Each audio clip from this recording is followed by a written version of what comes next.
l'état de la marchandise, la salle à payer, les gadgets du mariage, tout cela a englouti la vraie pensée du mariage.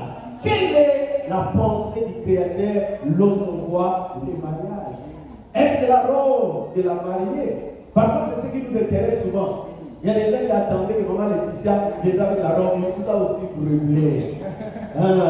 Donc, parce que les gens croient que mariage, c'est robe de mariage. Mariage, c'est la veste avec un col, nez, là. C'est ça le mariage. Lorsque ton mariage, les gens n'ont pas bien mangé. Lorsque la mariée n'est pas sortie avec quelle robe, quel mariage? Qui te dit que mariage, c'est la vie? Qui te dit que mariage, c'est d'abord le maquillage? Qui te dit que mariage, c'est ceci, c'est là? Mais le mariage vient de Dieu. Quelle est sa pensée? Alors, allons dans la Bible pour voir la pensée de Dieu. Je vous invite à faire cet exercice avec moi, à vous lever. On va lire des textes et nous allons dire 2, 3, 4 mots et on va bénir. Comme c'est la bénédiction, je vais me gérer. Parce que moi, il faut que je me gère. Amen, amen. Il faut que je me gère pour qu'on ne dort pas ici. Et le gars qui va me signaler quand même. Parce que la personne qui signale est restée à la maison. Le gars qui va me signaler. Genèse chapitre 2, verset 18 à 24. Et Matthieu 19, verset 1 à 8. Je voudrais que quelqu'un qui est vraiment la notion du mariage aujourd'hui, avec une voix pédagogique parce qu'il s'agit d'un enseignant. Nous lire ces deux textes et nous allons savourer par l'écoute. On peut lire Genèse 2, 18 à 24. Je vais parler en 20 minutes. Je vais prendre quelque chose d'essentiel et on passe à la bénédiction.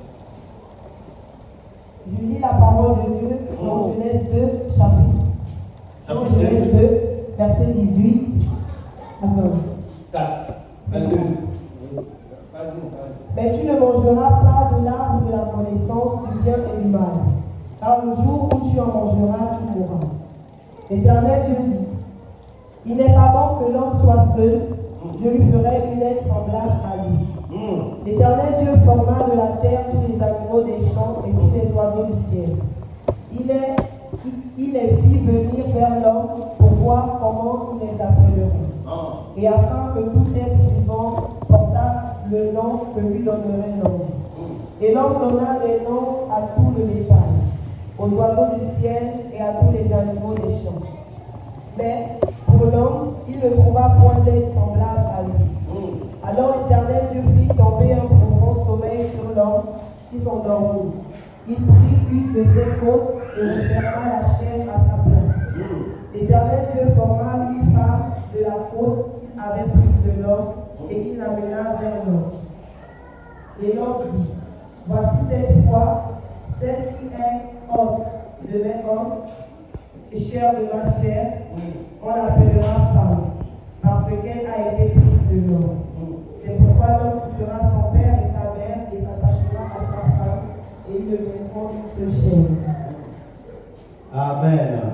Vraiment, avant de nous asseoir, Matthieu 19, verset 1 à 8, et nous allons continuer. Toujours garder le visage en mode de joie. Vérifie toujours les voisins qui disent garde le visage en mode de joie. S'il change de mode de vie, mode de joie, devient mode de joie. Le visage est gardé en mode de joie. Ok, Matthieu 19, 1 à 8, c'est parti.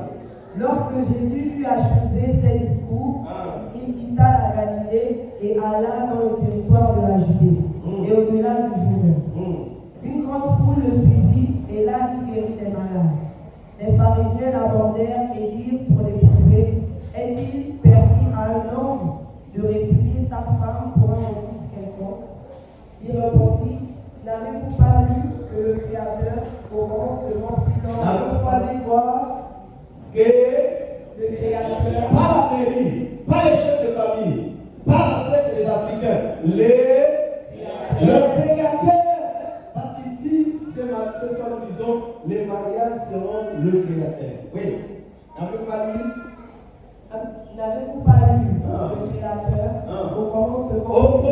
commencement, il a fait quoi? Puis l'homme Hein? et la femme. Hein?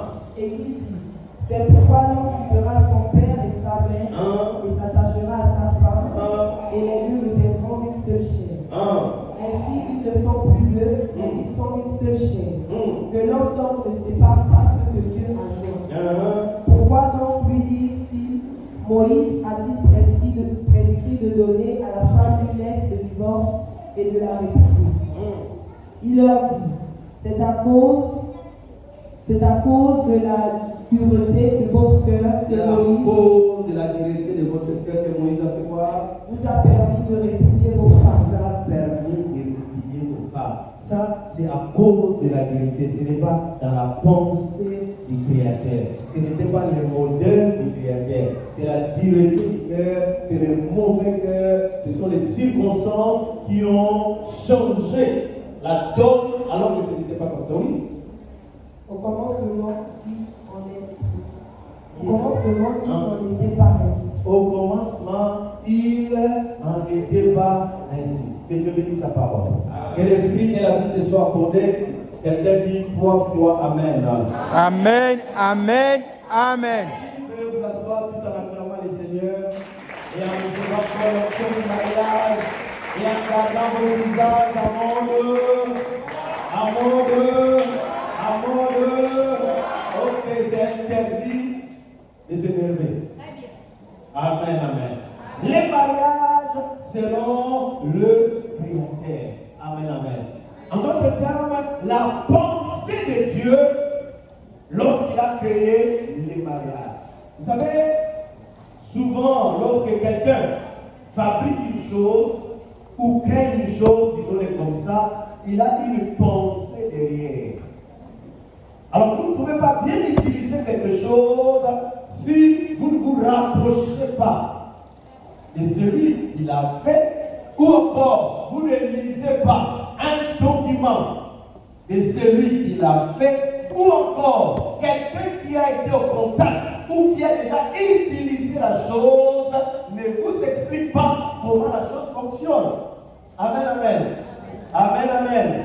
Certainement, les personnes qui viennent, exemple, pour la première fois dans cette église ou dans cette église, lorsqu'ils verront les paniers, ils peuvent se poser la question, les paniers là au milieu, c'est quoi? Les paniers là, même lorsqu'on dira bien donner une offrande, parfois ils doutent. Pourquoi? Parce qu'ils voient beaucoup d'enfants pour donner, on donne où? Il faut que quelqu'un guide, quelqu'un oriente, parce que ce sont les gens de la maison qui ont fait cette organisation qui est merveilleuse. Je voudrais qu'on acclame encore pour l'équipe de la décoration. Donc, l'utilisation de quelque chose. Et quelqu'un dit ceci, lorsque le but n'est pas connu, la bulle est inévitable. On est ensemble. Lorsque le but de quelque chose n'est pas connu, la bulle n'est pas loin. On va depuis. Imaginez à un enfant, vous dépensez avec les téléphones qui coûtent cher aujourd'hui 500 000, 1 million. Donnez ça à un enfant de 2 ans. Il ne connaît pas la valeur de 1 million. Il met dans sa bouche, il colle, il cherche ses jouets, dedans ses jeux dedans. Il ne connaît pas la valeur. Vous donnez ça à un bébé de 8 mois, il va plonger ça partout, il va mettre la salive. L'enfant là ne connaît pas la valeur du téléphone. Il va en faire ce qu'il veut. Aujourd'hui, les gens font du mariage ce qu'ils veulent parce qu'ils ne sont pas répartis chez les créateurs. On est toujours dans la Bible, on est toujours dans la religion, mais à l'époque de Moïse, on a changé ce que Dieu avait dit au commencement. Moïse était contraint. Pourquoi il était contraint? Parce que le cœur de l'homme ne supportait pas de vivre les mariages selon les plans de Dieu. Moïse a permis. Mais Jésus a dit au commencement, cela n'était pas réussi. Au commencement, Dieu n'avait pas pensé les mariages comme nous le vivons. Au commencement, Dieu n'avait pas pensé les mariages où la femme et l'homme, chacun a sa cachette quelque part. Au commencement, Dieu n'avait pas pensé un mariage où on peut faire les business, où chacun vient s'enrichir au pied de l'autre, où chacun profite de l'autre. Au commencement, il n'en était pas ainsi. Au commencement, ce n'était pas où on est ensemble et chacun a ses projets quelque part. Non, au commencement, il n'en était pas ainsi. La Bible dit l'homme était seul. Et qu'est-ce qui s'est passé? Dieu a regardé l'homme, il a vu que l'homme, il lui manquait quelque chose. Depuis que Dieu créait les choses, la Bible dit tout était bon. Tout était bon. Pour la première fois, la négation entre, c'est lorsque Dieu regarde l'homme. Alors qu'il avait bien créé l'homme, mais il regarde l'homme, il dit, il n'est pas bon. La négation est entrée lorsque Dieu a vu un vide dans l'homme. C'est que lorsque le mariage n'est pas, ou le mariage n'est pas comme il faut, le monde vit quelque chose de négatif. Donc il n'a pas bien dit Amen. Donc il n'a pas bien dit Amen. C'est pour cela, vous devez comprendre que dans la pensée de Dieu, le mariage n'est pas tel que nous pensons et imaginons. Pour avoir la pensée de Dieu, nous devons revenir dans les Écritures. Comme ce soir, dans Genèse 2, on nous montre comment ça s'est passé. La Bible dit, l'homme a été établi sur un jardin où il y avait tout ce qui était beau, tout ce qui était grand, tout ce qui était puissant, tout ce qui était attirant et tout ce qui était vraiment glorieux. L'éléphant était là, les perroquets étaient là, les chimpanzés étaient là.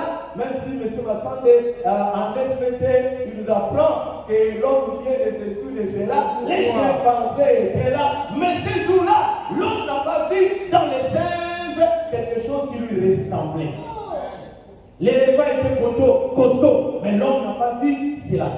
La gazelle avait sa démarche, mais l'homme n'a pas vu cela. Je ne sais pas moi, les guépards et les autres là étaient rapides, mais l'homme n'a pas vu un partenaire. Parce que les partenaires, je ne devais pas avoir quelque chose d'autre si ce n'était ce qui était déjà dans l'homme. Les mariages, c'est un partenariat de la destinée. Les mariages, ce n'est pas quelque chose avec lequel tu vas jouer. Parce que bien aimé dans le Seigneur, les mariages, c'est comme mettre quelqu'un dans ton bateau. Si tu mets Jonas dans ton bateau, ta vie est gaspillée. Quelqu'un dit, ceux qui tiennent à leur destinée ne jouent pas avec leurs relations. Non, tu n'as pas dit Amen.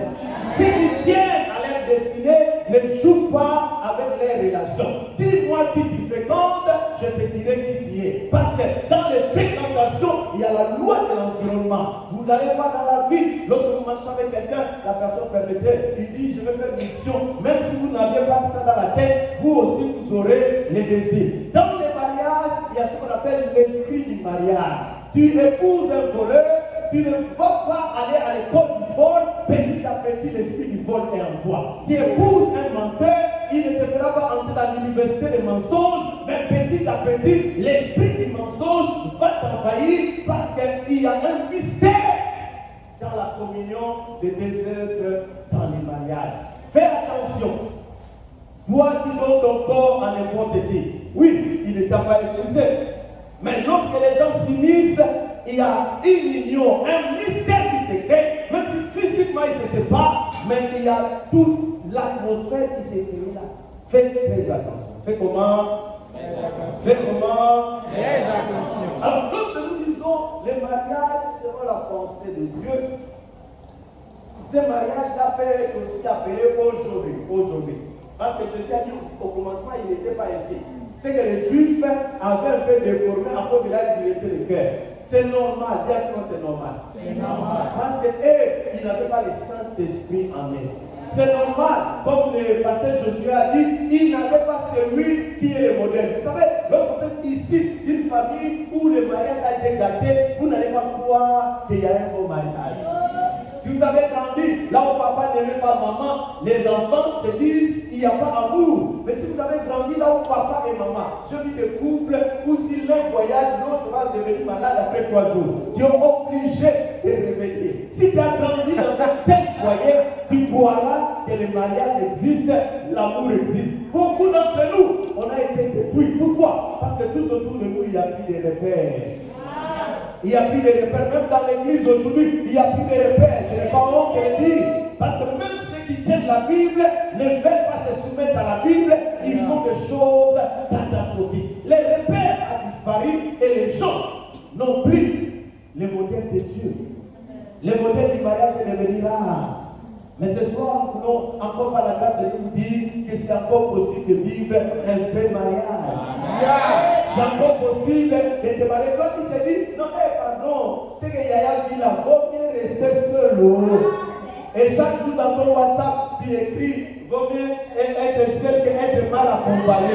Et c'est toi qui viens à l'église, tu mets ta tête chez Pasteur Josué, oh Pasteur Josué prie pour le mariage. Mais chaque jour sur WhatsApp, vaut mieux être seul que mal accompagné. Quoi? Si il y a mauvais, il y a bon. C'est tout. Donc il n'a pas dit Amen. Les mauvais existent parce que les bons existent quelque part. C'est clair. Si les faux existent, les vrais existent. C'est tout. Oh, il n'a pas dit Amen. Il n'a pas dit Amen. Quelqu'un dit ceci, les gens qui disent, ah, moi je ne veux plus aller à l'église parce qu'il y a des faux pasteurs. Et quelqu'un lui a dit ceci. N'est-ce pas qu'ici la terre, il y a aussi des faux billets de banque, non? Pourquoi tu utilises encore les billets de banque? N'est-ce pas si la terre, il y a des faux médicaments, non? Pourquoi tu bois encore les médicaments? Tu vois, tu utilises les billets de banque, mais il y a des faux billets de banque. Amen, amen. S'il y a des faux mariages, c'est que les vrais existent. Non, ton amen là est fatigué. Amen, très bien. Donc, c'est le modèle chrétien. Mais qu'est-ce que signifie le modèle chrétien? Ce n'est pas seulement le modèle des gens qui vont à l'église. Dans le modèle chrétien du mariage, selon Dieu aujourd'hui, il y a trois choses. La première des choses, c'est un mariage qui est selon le modèle du mariage de Christ et de son église. Quand Christ a aimé l'église, il s'est sacrifié pour lui. Or, tu dois savoir qu'en réalité, la femme, il te renvoie l'image de toi-même. Tu n'as pas bien compris. Tu n'as pas bien compris. En réalité, la femme renvoie à l'homme l'image que tu lui donnes. Non, je vais t'expliquer ça bien là. Expliquez-nous ça. Oui, je vais expliquer après. Là, ça nécessite une école de mariage. Parce qu'après le premier mariage, on fait là encore une bonne école de mariage. Amen, amen. C'est le mariage selon Christ. La Bible dit d'abord, Christ a aimé. Il s'est sacrifié. Et après cela, on dit, Marie aimée et femme, soyez soumises comme Christ. Amen, amen. Donc, lorsque nous parlons du mariage chrétien, ça ne se fait pas comme ton père, comme ta mère, ça ne se fait pas seulement comme ton pasteur, mais ça se fait comme l'église. Parce que moi, les pasteurs, je peux avoir des défauts. Peut-être que je peux aimer ma femme pas dans la dimension que toi tu aimerais qu'on aime une femme. Alors, tu auras à échouer si tu me suis peut-être. Mais le vrai modèle, c'est le modèle de Christ, qui a aimé l'église, qui s'est sacrifié, alors que l'église n'était pas attirante. L'église n'avait rien de beauté, rien à donner à Christ. Lui, il s'est dépensé, il s'est sacrifié, il s'est rabaissé pour racheter cette église. Et il a investi, pas 2 millions, pas 3 millions. Ce qu'il a investi dépasse l'or et l'argent. Amen, amen. Donc, c'est ce modèle-là que nous voulons. Deuxièmement, la pensée de Dieu, selon le modèle chrétien, c'est le mariage doit revenir comme Dieu le voulait avant que le péché n'entre. Quelqu'un dit Amen. Amen. C'est ça l'image que Dieu a. Les deux étaient ensemble, mais ils n'avaient pas honte. Les deux étaient ensemble, ils avaient quitté. Ils étaient séparés pour faire l'unité. On en parlera bientôt. Amen, amen. Amen.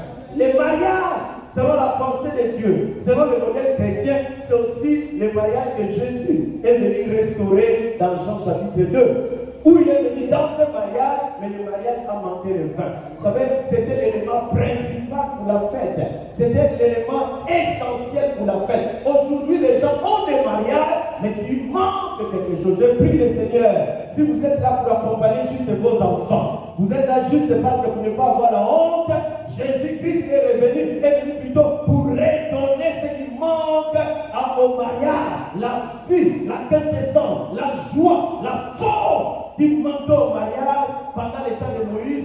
Jésus-Christ est revenu pour redonner cette vie-là. Amen. La vraie joie, le vrai bonheur qui ne vient pas de l'extérieur. Amen, amen. Amen. Et là, Jésus, pour transformer le vin, il n'est pas allé dans une brasserie, il a pris quelque chose de simple. Le mariage n'est pas aussi compliqué si on entre dans la simplicité. Quelqu'un a dit Amen. Amen. Quelqu'un a dit Amen. Amen. Dans la pensée de Dieu, le mariage est la première institution. Yeah. Le mariage est l'institution de base. Écoutez ceci. si on a un bon couple, on aura un bon mariage.